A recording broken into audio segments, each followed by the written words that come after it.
आपल्या महाराष्ट्राचे सीएम काय म्हणतात जरा बघा. देवेंद्र फडणवीस बघा जरा ऐका. ज्या लोकांनी नीटमध्ये मिठाचा खरा टाकण्याचा प्रयत्न केला आहे त्यांनी विद्यार्थ्यांसोबत प्रचंड मोठा अन्याय केलेला आहे आणि आता केंद्र सरकारने आणि जी काही एक्झाम ऑथॉरिटी आहे यांनी याचा कॉग्निझन्स घेतला आहे, याची पाळंमुळं खणून काढलेली आहेत, अटक देखील झालेली आहे. मला विश्वास आहे पुढची नीटची परीक्षा जी आहे ही अतिशय योग्य पद्धतीनं त्या ठिकाणी होईल. कुठल्याही प्रकारे कोणाला त्याच्यात गडबड करता येणार नाही. नीटचा पेपर लीक कुठून झाला? नाशिकमधून. नीटचा पेपर लीक कुठून झाला? लातूरमधून. आणि हे स्टेट कुठले? महाराष्ट्र स्टेट.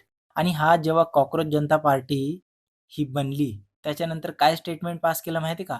की कॉक्रोच जनता पार्टीला जर खरंच कोण पार्टी बनवायचं असेल कॉक्रोच जनता पार्टीला तर कुठलीच महिला सपोर्ट नाही करणार, कुठलीच महिला वोट नाही करणार.